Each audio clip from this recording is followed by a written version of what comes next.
out of retreat, the transition period is kind of dicey sometimes, because our minds are very calm and our energy is different.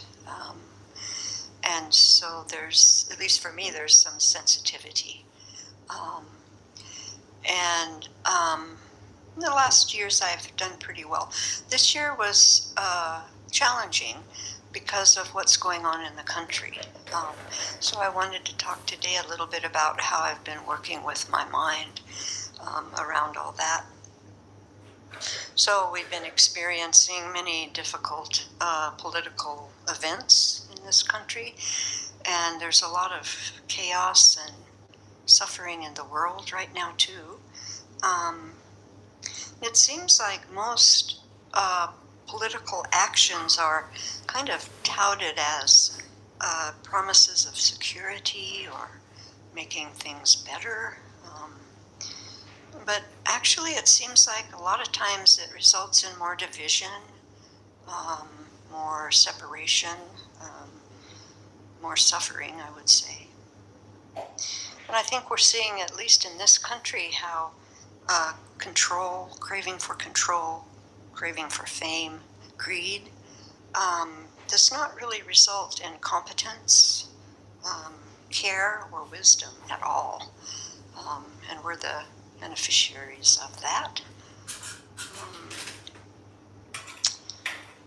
So I've decided, even though we have some political upheaval, I'm not going to have my mind in upheaval. Nobody can take that away from me, to have a calm mind, but I certainly can give it away very easily. But, this is samsara, and our field of practice is our minds. So we have options. How do we react to what happens, especially in this current situation? And so I'll just talk a little bit about how I've been working with my mind. So the first thing is to notice that I am reacting to what has been going on as I came out of retreat, in terms of the dismantling of many things in the government. And most of us, I think, I don't know, when things are really unexpected and changing quickly, often the reaction is fear or anger, or just kind of like an emotional shutdown. And I was noticing some flavor of all of those in my mind. And so then the task is to start interrupting so I don't follow those tracks, because that's just misery making and creating a lot of stories that haven't even happened yet. So again, I've chosen not to let myself become dysregulated, because others are acting quite unethically in this country right now. It brings forth in my mind that more ethical discipline is needed from my side because of the imbalance right now. Because I feel like we hold up that side in this society, ethical behavior. And when it's starting to tilt this way, we want to kind of bring it back up a bit. So that's what I'm trying to do, which feels meaningful and it's going to be helpful.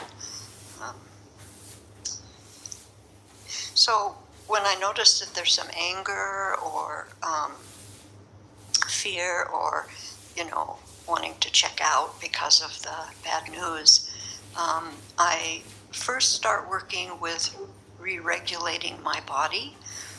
So I let my body help my mind. We have two different responses, different reactions that we have some effect on in our nervous system. So one is the sympathetic nervous system, so that's the fight and flight and freeze response when we feel in danger. But there's a competing response, which is the parasympathetic system, and that's the relaxation response. And so I tap into the relaxation response. And so in the body, when you feel scared or worried, and that can come about just with our thoughts. It doesn't have to be that we are in danger or fear right now, that fear something right now, but just our thoughts. It turns on the sympathetic nervous system, and adrenaline is dumped into the bloodstream, and then we're vigilant. We're looking for where the unsafety is, and we're not thinking very clearly because we're kind of going back to the the old brain to just try and survive. So it's a big response for even conversations, actually. So when I recognize that I'm kind of heading that way, and you can feel when adrenaline starts getting into the body if you pay attention. So when that happens, then I start using the relaxation response. And it's a very simple one. Often when we're feeling frightened or the sympathetic system is on, it is preparing the body to fight to the death. So it's quite big, So all the blood pulls to the midline and to the brain. Our hands get cold and the vessels clamp down. We're ready for our big muscles to run away or fight, or sometimes just freeze with no movement. And so when we do this relaxation response, then that's just breathing in a different way to give the body the message that we're safe. And so we can take a big cleansing breath. Then we can breathe with our belly, not with our shoulders. So the shoulder breath is this. So we're just using our upper lobe of our lungs. And many people do that, especially when you're anxious or nervous or feeling fear.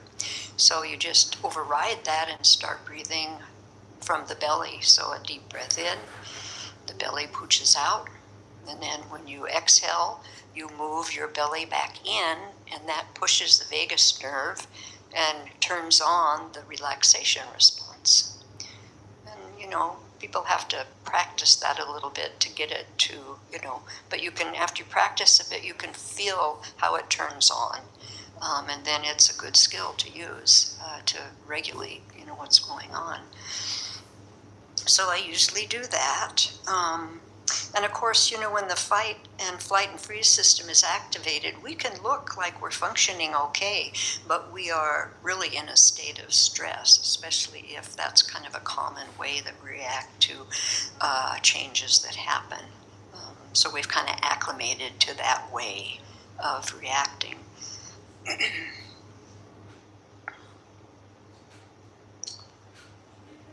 So, I've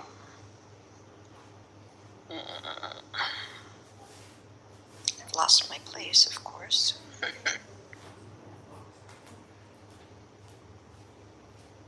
So when we start feeling reactive, then I consciously say, I want to interrupt that. I don't want to go down that road. I want to interrupt that.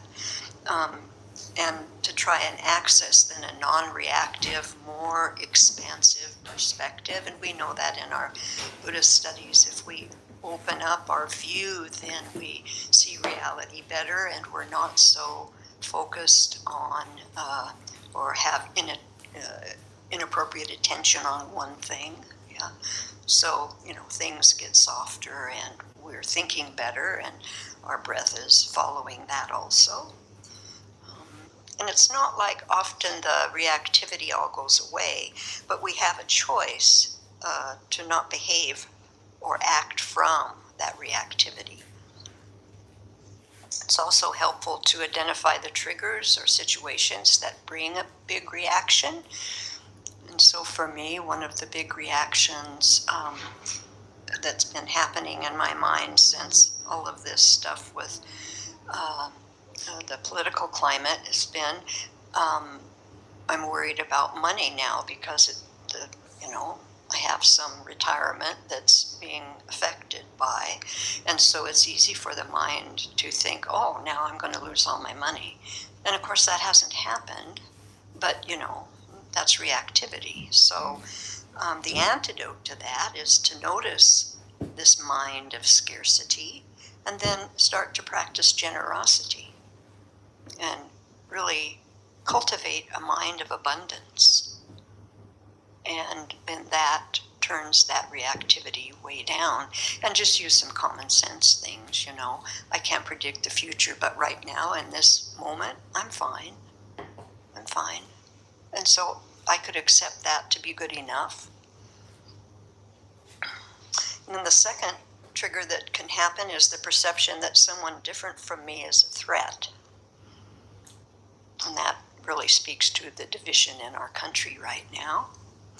And so the antidotes to that is to seek connection to those I feel that I perceive as different.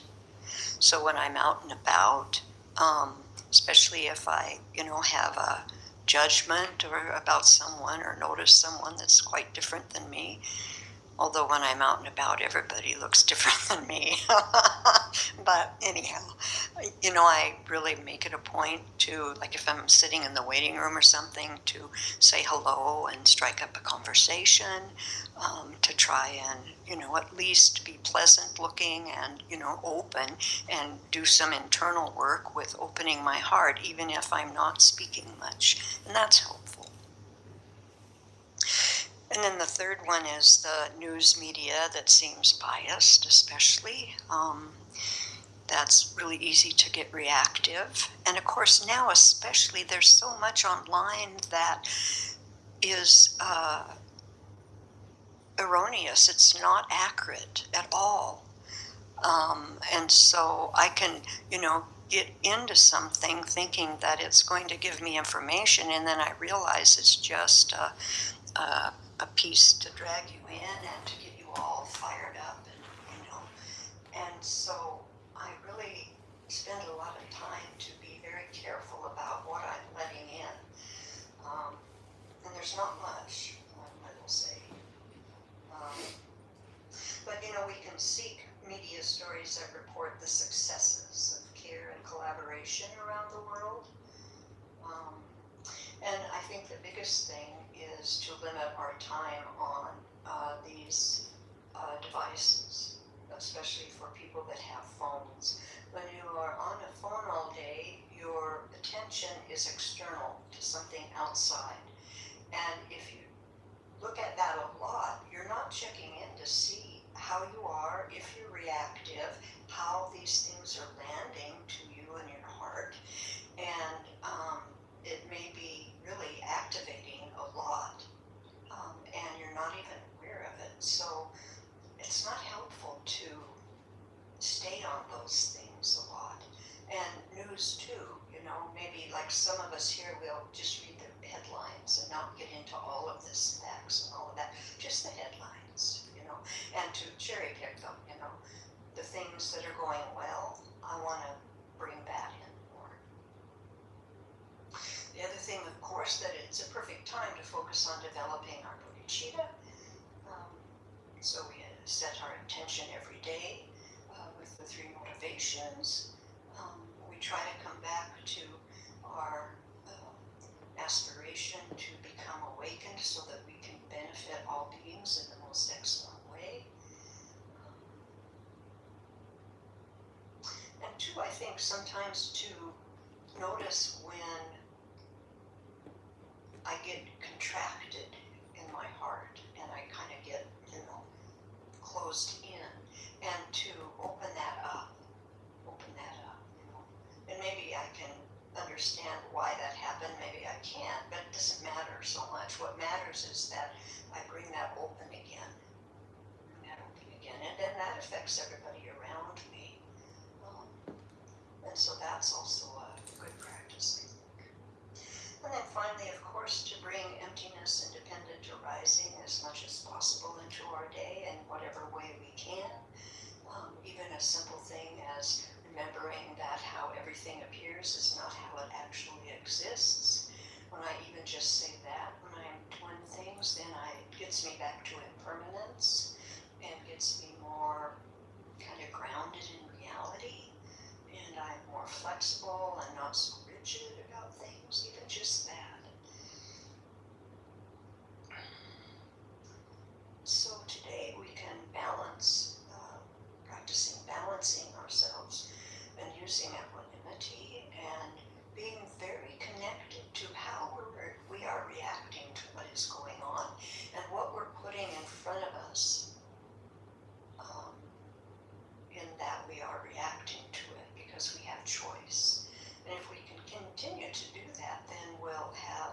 less fear, anxiety, anger, feeling like we want to hide in a hole and put the cover over our heads, and then we'll have more time to benefit others.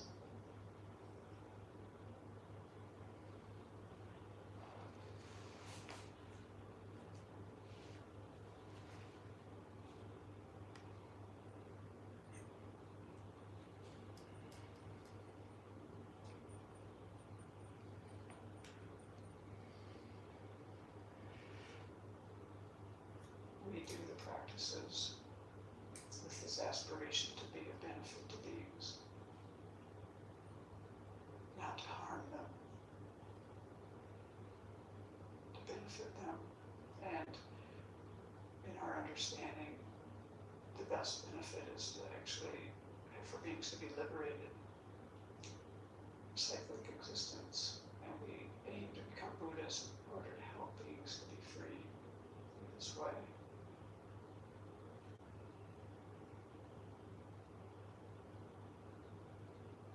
So generate those thoughts in your own way.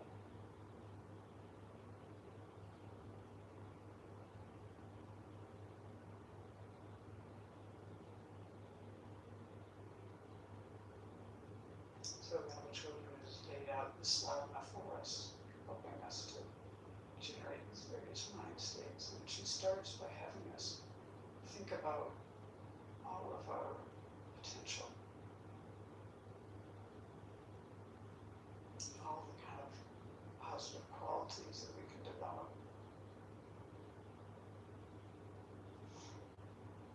Infinite love, compassion, wisdom, skillful means. So imagine what it would feel like to be those qualities. Just let yourself be love, wisdom,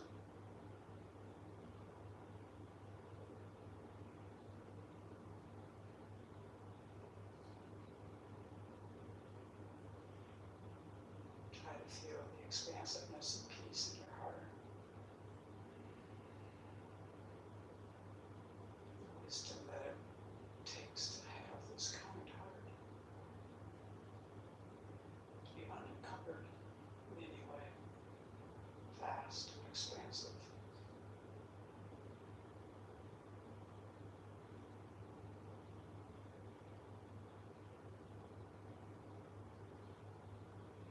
Taking everything that's happening in this world, reaching out to every being, human and otherwise, to benefit each one.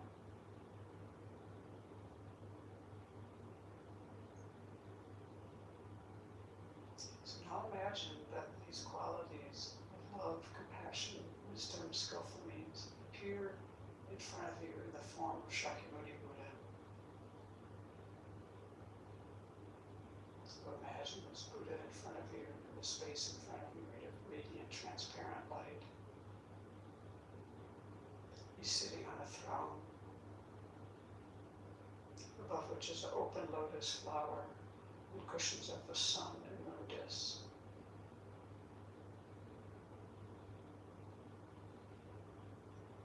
This entire visualization is made of radiant, transparent light. But you're imagining a living being with a light body. And so you feel yourself in the presence of the Buddha.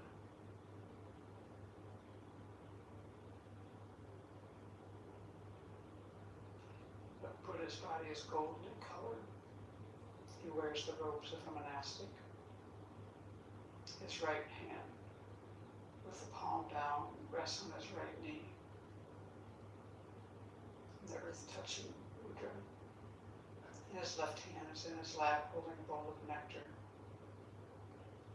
And this nectar is the medicine to cure our afflictions and all of our hindrances. And the Buddha's face is very beautiful. You can look at the Buddha's eyes. He's smiling. His eyes are smiling. He's looking at you with total acceptance.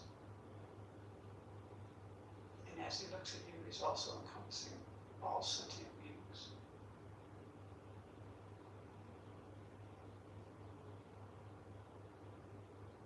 The Buddha's eyes are very peaceful, long and narrow.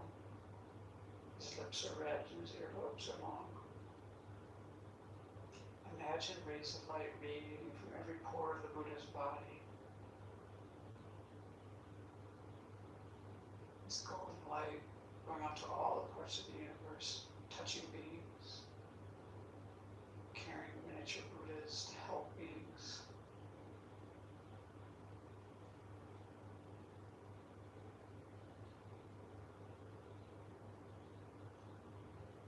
And as they complete their work, they dissolve back into the Buddha.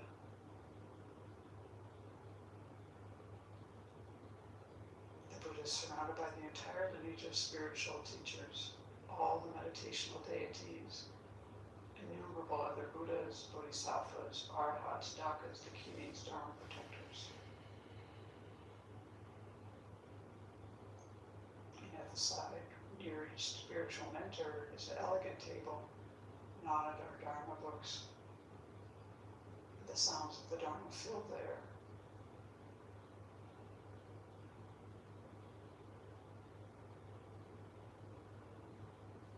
And they're also happy that we're here doing this together. Imagine their minds just blissful and peaceful, gazing at all sentient beings.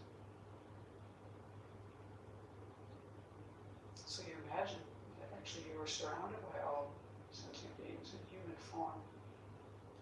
Your mother of this life is on your left. Your father of this life is on your right. Any people you have difficulty with, you imagine in front of you, facing the Buddha, keeping them there for protection.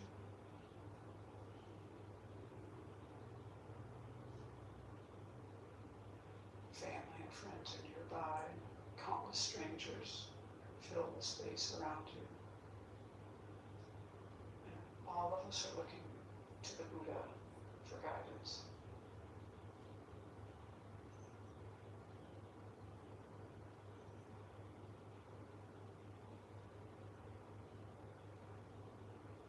So first we need to cultivate a sense of refuge. So we think of all the dangers of psychic existence. Just think about how things are not secure. Run into dissatisfaction, often dukkha, often. And people, all the beings around us, all the sentient beings around us, are also in the same boat, floundering in psychic existence. And many of them have not had any kind of teachings that will help them out of this quagmire. So we generate compassion. And now think of the wonderful qualities of the Buddha, Dharma, and Sangha, and generate this sense of confidence in them, in their ability to guide you out of all of these recurring problems. To take refuge, we need to cause this kind of concern, this kind of alarm, fear, and also this confidence and faith, and the compassion. So it is possible, on the basis of your present life and mind, to free yourself from all of these undesirable experiences. So resolve to explore that possibility to the fullest.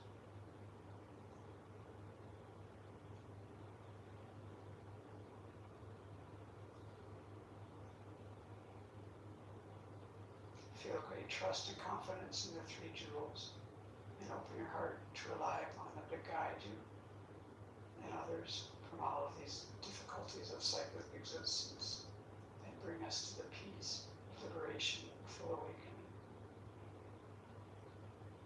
So as we do these refuge verses, starting here, now we're at the top of page 21, we'll be taking refuge in the Buddha, and we imagine actually leading all of the sentient beings around us and going for refuge. And we visualize white, radiant light flowing from all of the Buddhas, the spiritual mentors, the Bodhisattvas, all of these holy beings flowing into us and all the beings around us. And this light completely purifies all of our destructive karmic imprints and afflictions. And it also brings all the realizations of the path. So put your hands in prayer position. Namo Guruvya. Namo Buddhaya. Namo Dharmaya. Namo Sanghaya. Namo Guruvya. Namo Buddhaya. Namo Dharmaya. Namo Sanghaya. Namo Guruvya. Namo Buddhaya. Namo Dharmaya. Namo Sanghaya. Namo Guruvya. Namo Buddhaya. Namo Dharmaya. Namo Sanghaya. Namo Guruvya. Namo Buddhaya. Namo Dharmaya. Namo Sanghaya.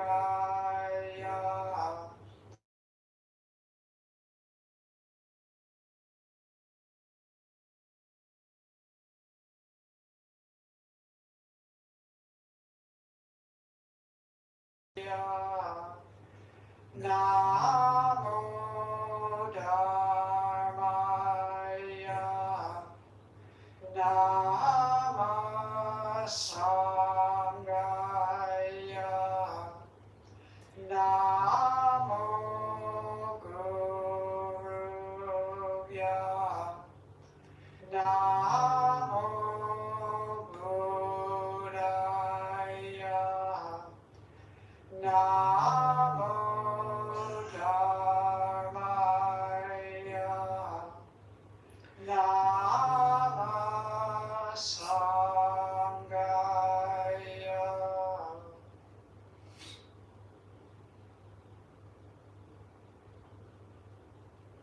So feel that you've come under the protection of the three jewels.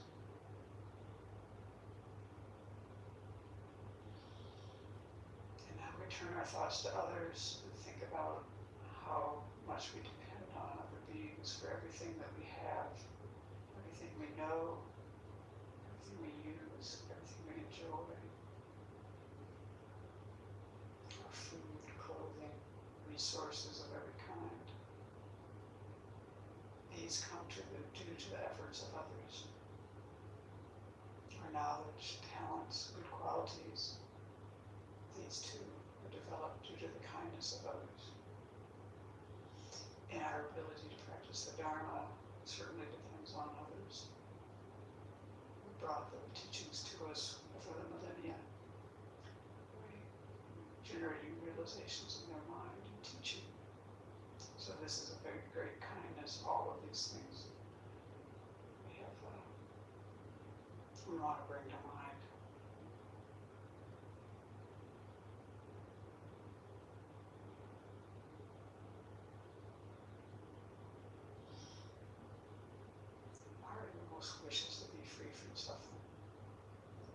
And this is the case for everyone else as well.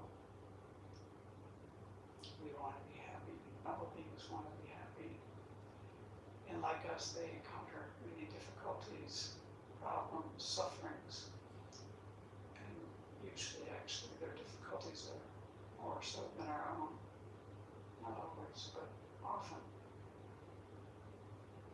And when we examine our capacity to help beings, we find that we're actually quite limited.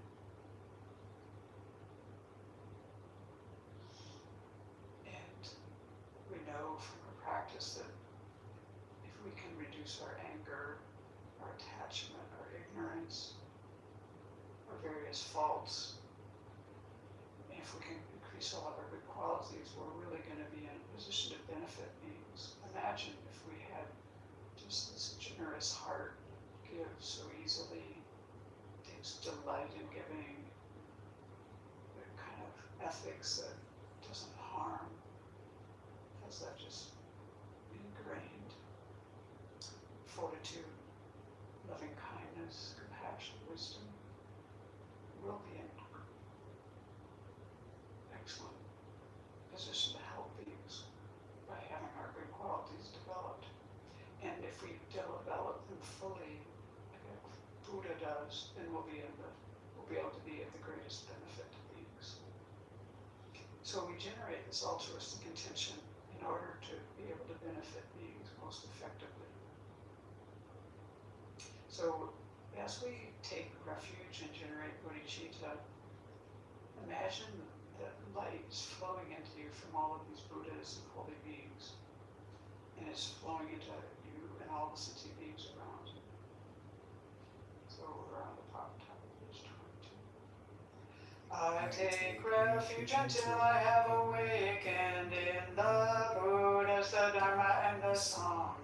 By the merit I create by engaging in generosity and the other far-reaching practices, may I attain Buddhahood in order to benefit all sentient beings. I take refuge until I have awakened in the Buddha, the Dharma, and the Sangha. By the merit I create by engaging in generosity and the other far-reaching practices, may I attain Buddhahood in order to benefit all sentient beings. I take refuge until I have awakened in the Buddha, the Dharma, and the Sangha. By the merit I create by engaging in generosity and the other far-reaching practices, may I attain Buddhahood in order to benefit all sentient beings. So imagine the Buddha is so pleased with your altruistic intention. And a replica emerges from the Buddha, comes to the crown of your head, melts into golden light, flows into you. Feel that you and the Buddha will become inseparable.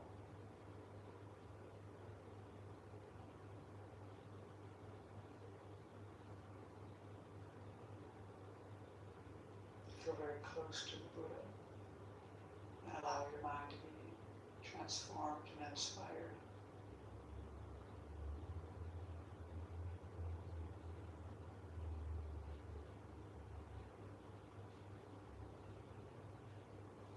Let go of all conceptions you have about yourself.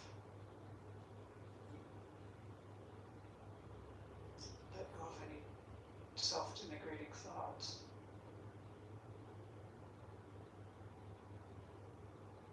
Let go of the concept of inherent existence and meditate on emptiness.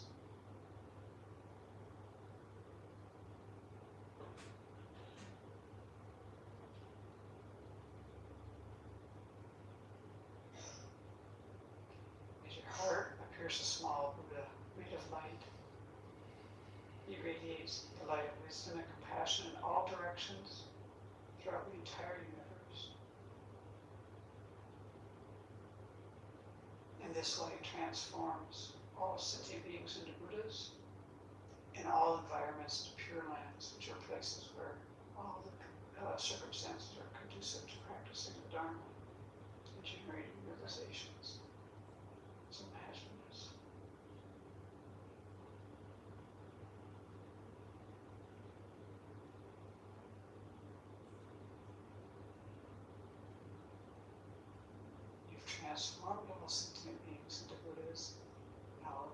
into pure means. In your imagination, well, why hasn't this become a reality?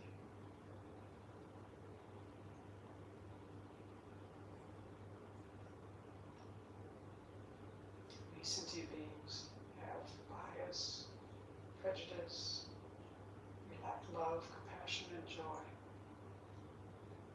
So now we want to wish ourselves and others to have all of these qualities. So we contemplate the four immeasurables. We do this to reinforce our own felt experience of love, compassion, joy, and equanimity for everyone. Friends, strangers, enemies, relatives, people we don't like, people we don't trust, anyone, everyone. So as we say these four immeasurables, you want to listen to yourself say the words and contemplate as you recite. We'll pause between each of the four. May all sentient beings have happiness and its causes.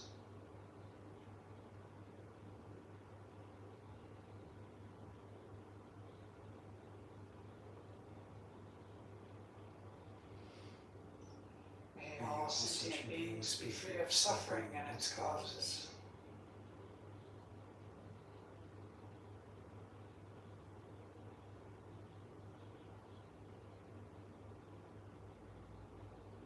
May all sentient beings not be separated from sorrowless bliss.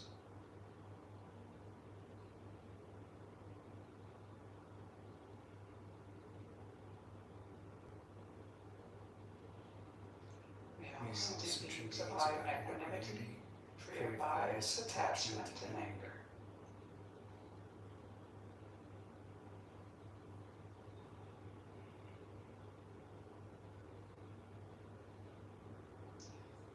So, in order to achieve what we've just been aspiring towards, we need to purify our negativities, and we need a lot of merit. We need to abandon things and adopt things. So when we do this 7-limb prayer, this encompasses all this abandoning and adopting things. So we'll pause after each line. And you want to put your hands in the prayer position. Reverently I prostrate with my body, speech, and mind. So imagine yourself and all the beings, the sentient beings around you, making prostrations to all the holy beings in front of you in the field of merit. Repeatedly prostrating.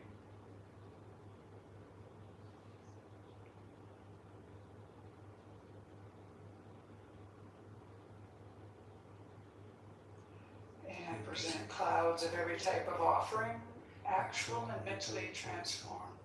So imagine offering everything beautiful to the Buddha and all the holy beings. You can fill the sky with offerings.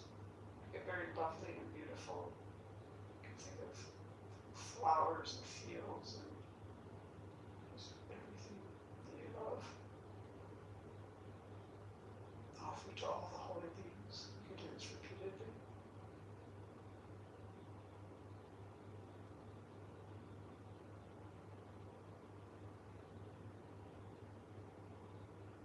I confess all my destructive actions accumulated since beginning this time. So now we do like a glance meditation of the 4 point powers. So for this, bring to mind something that you wish to purify, some fault or mistake. Bring it clearly to mind and generate regret for that.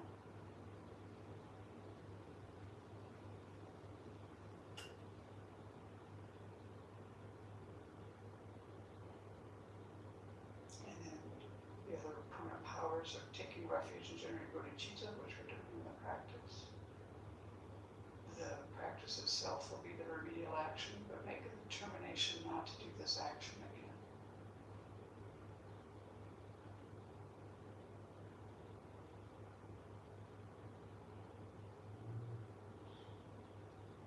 And rejoice in the virtues of all holy and ordinary beings. So think of common sentient beings like ourselves, the holy beings, and rejoice in all of the virtue created by any kind of being. Let go of any jealousy, envy, and just rejoice in the goodness of the world.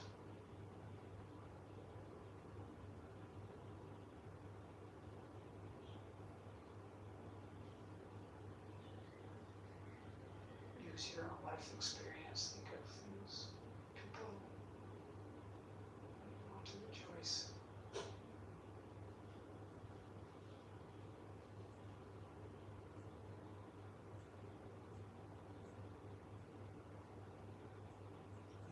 Verse.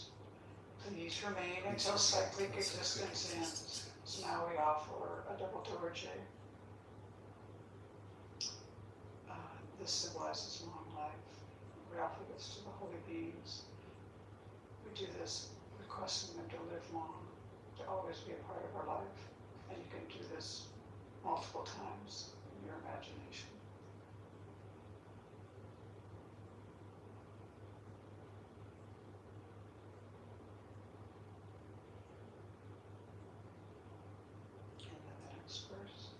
And turn the wheel of Dharma for sentient beings. So again, make this offering. You're offering with both hands this beautiful 1,000-spoke Dharma wheel, golden in color. Offering this to the teachers and the Buddhas to guide you and to continue to teach the Dharma.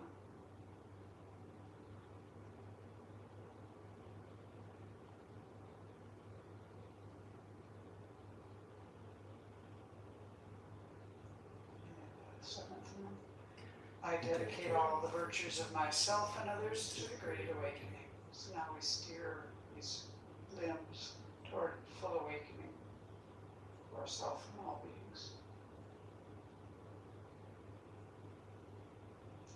Now offer the mandala.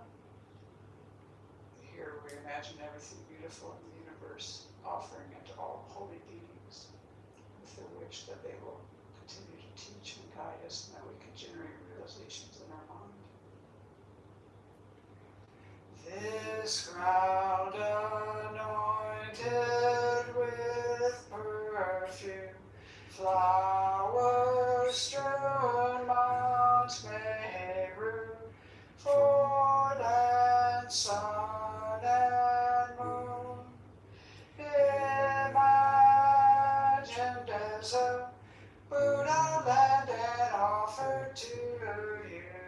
May all beings enjoy this pure land. The objects of attachment, aversion, and ignorance, friends, enemies, and strangers, my body, wealth, and enjoyments, I offer these without any sense of loss. Please accept them with pleasure and inspire me and others to be free from the three poisonous attitudes. Idam Guru Ratna Mandalakam Niryatayam.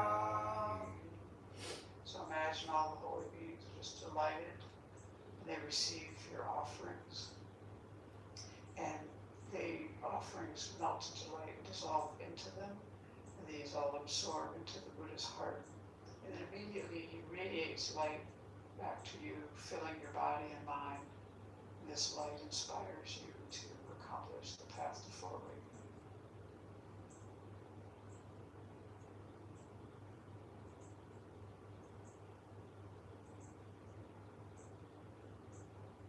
So in order to progress along the path, we need to develop realizations.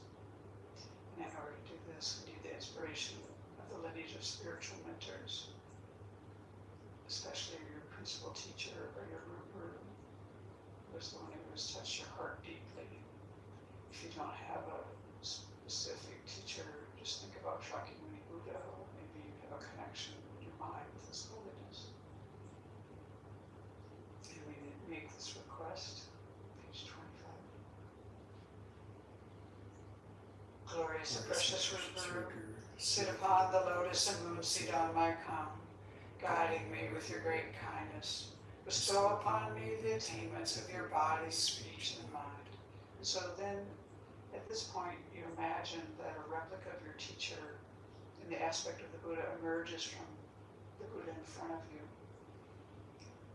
And it comes to sit on a lotus and moon disc on the crown of your head, facing the same direction as you. So then this Buddha on the crown of your head is going to act as an advocate for you to request inspiration from the entire field of merit as we continue with the request. We're doing the long one on page 26. Buddha, unequal teacher and guide, venerable protector Maitreya, successor, superior Sangha prophesied by Buddha, to you three Buddhas and Bodhisattvas I make request. Buddha, head of the Shakya clan, the foremost guide, peerless in expounding emptiness, Manjushri, embodiment of the Buddha's complete wisdom, exalted Nagarjuna, best of the superiors who sees the profound meaning, to you three crowning jewels of clear exposition I make request.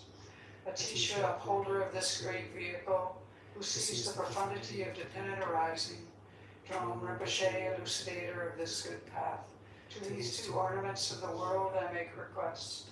Avalokiteshvara, great treasure of objectless compassion, Manjushri, masteress flawless wisdom, Tsongkhapa, crown jewel of the snowy land sages, Losanggrappa, I make request at your feet. Holder of the white lotus, embodiment of all the conqueror's compassion, guide benefiting migrating beings in the land of snow mountains and beyond. Sole deity and refuge, Tenzin Gyatso, at your feet I make request. The eyes through whom the vast scriptures are seen, supreme doors for the fortunate who would cross over to spiritual freedom, illuminators whose wise means vibrate with compassion. To the entire line of spiritual mentors I make request.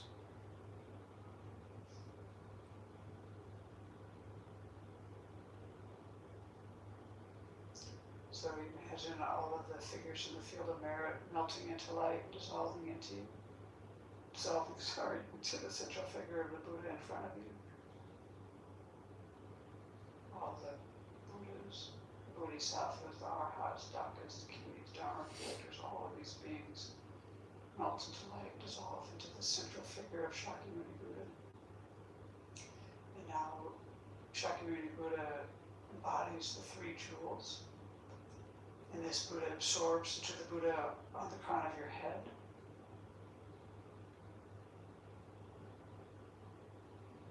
And then as we recite the Buddha's mantra, try to let your mind be very open and receptive.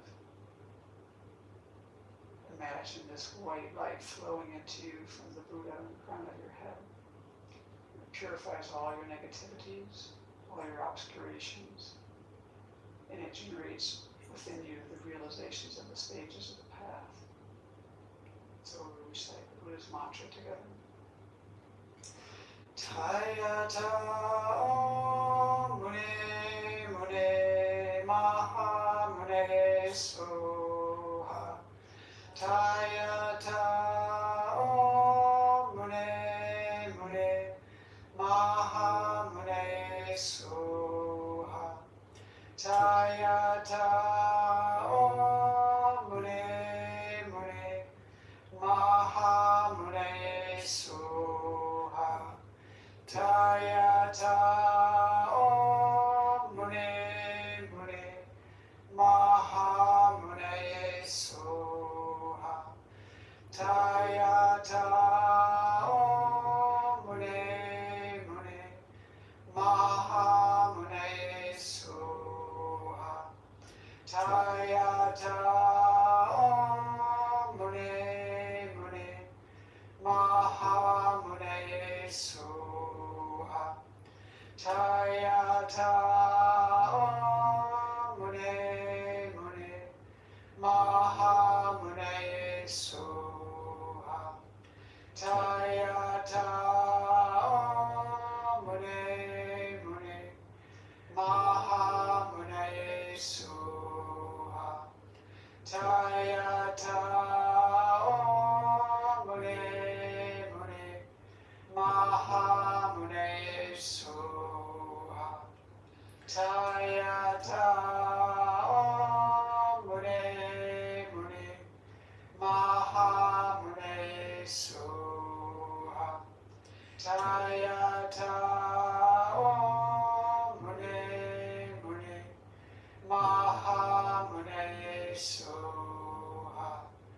Tayata Om Mune Mune Maha Mune Soha.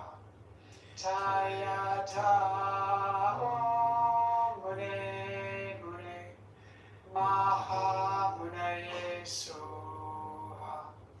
Tayata Om Mune Mune Maha Mune Soha. Tayata Om Mune Mune Maha Mune Soha. Tayata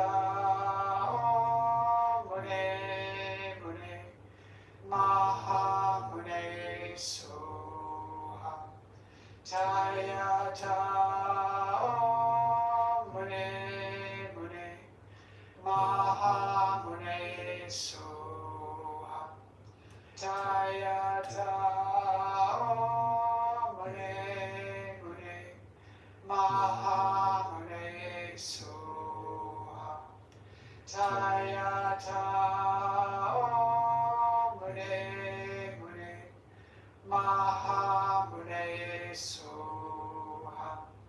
Tayata Om Mune Mune Maha Mune Soha.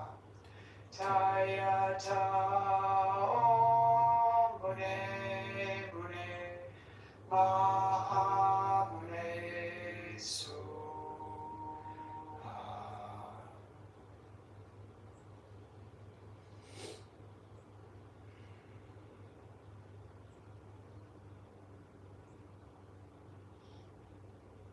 Now, we establish the visualization of Shakyamuni Buddha above the crown of your head.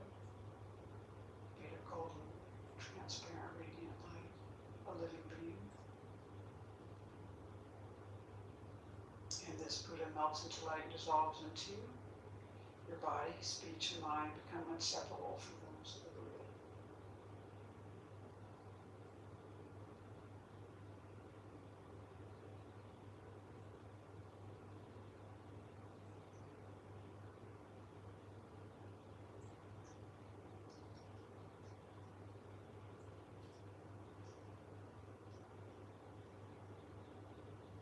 And then we'll make the dedication prayers, starting on the page that we're on in the sadhana, which is 27.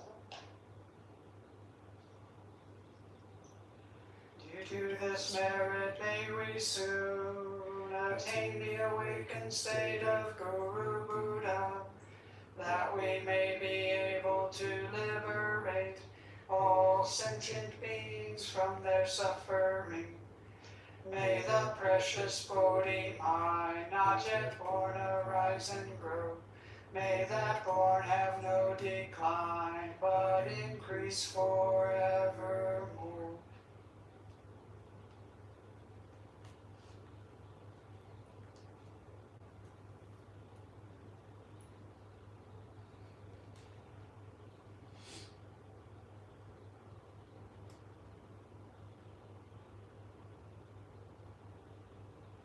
I must not fear.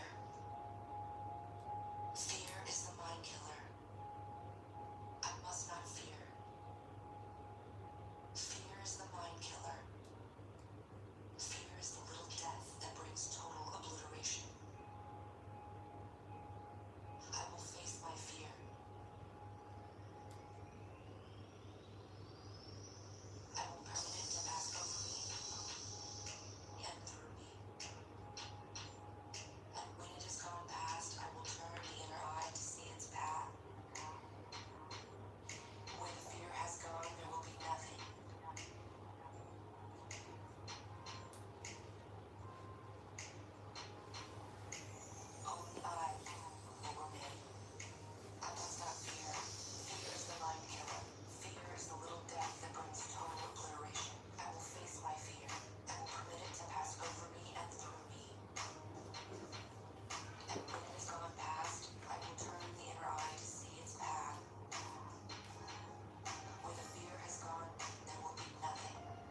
off a leg to escape a trap?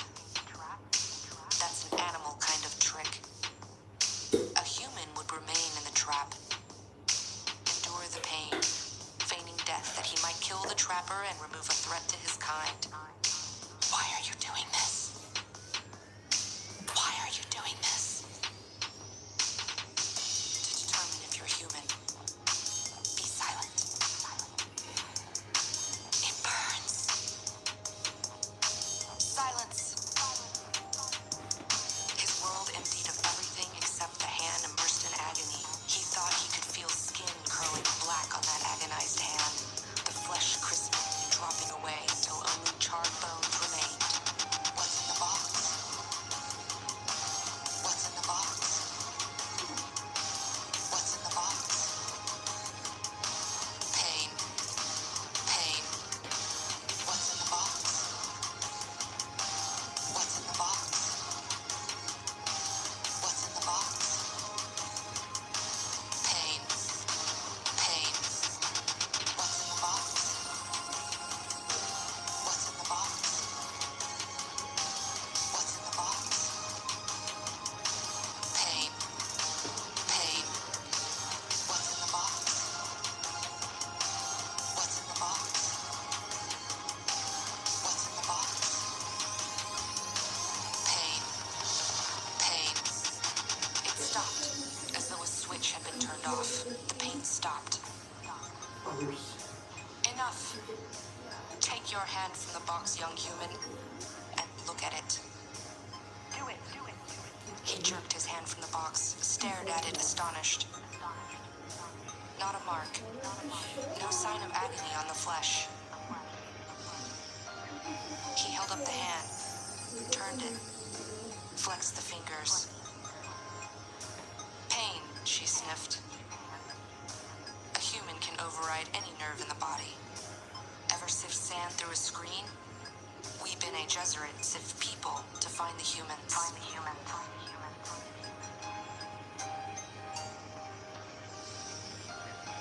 Paul felt that he had been infected with terrible purpose. He did not know yet what the terrible purpose was. Why do you test for humans? To set you free.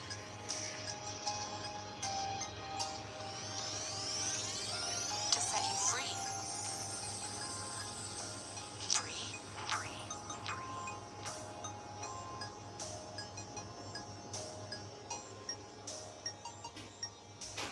Once, men turned their thinking over to machines in the hopes that this would set them free. That only permitted other men with machines to enslave them.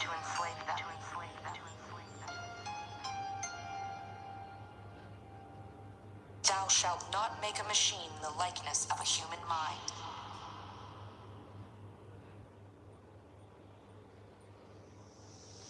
It's just going to get weirder and weirder and weirder and weirder, and finally it's going to be so weird that people are going to have to talk about how weird it is. And at that point, novelty theory can come out of the woods, because eventually people are going to say, what the hell is going on? It's just too nuts. It's not enough to say it's nuts. You have to explain why it's so nuts. So between now and 2012, the next 14 years, I look for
Get ready.